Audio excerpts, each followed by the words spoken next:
A 2-year-old's drowning in Texas has sparked a legal battle over the line between life and death. Annalise Camp was found unconscious in a swimming pool on Memorial Day. She was only 2, and it wasn't clear how long she had been underwater. Paramedics performed CPR and a faint heartbeat returned, but not enough to produce a pulse in her wrist. She was placed on a ventilator at a Houston area hospital, and the doctors overseeing her care believed she was brain dead. But her family believed she could recover, and their resistance to a test to confirm the brain death diagnosis reflects the newest front in a continuing legal and moral struggle over when life ends. Under Texas law, and in most states, hospitals can withdraw life-sustaining measures such as feeding tubes and ventilators after a patient is declared brain dead, which is defined both in law and by the medical establishment as the irreversible cessation of brain function.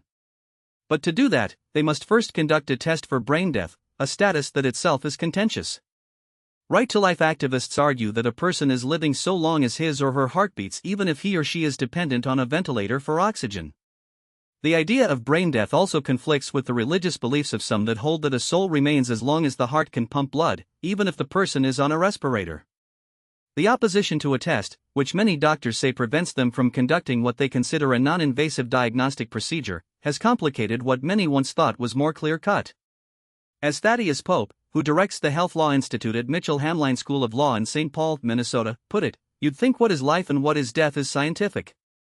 Questions about when a patient can be taken off life support have garnered widespread debate since technology emerged in the 1960s to sustain people's bodily functions after they have lost consciousness. The Camp case represents a new battleground, though. Instead of trying to block life support from being removed, the Camps are part of a wave of families preempting that by suing to stop physicians from even conducting a brain death test.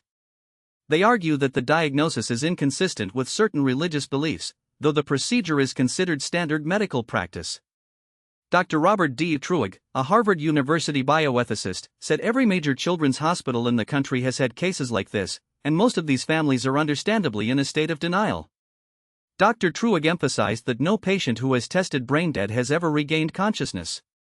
After the Camps sued Texas Children's Hospital to block it from performing a brain death test, they found another hospital willing to treat her, Oxnard Children's Hospital in Louisiana, and transferred her there.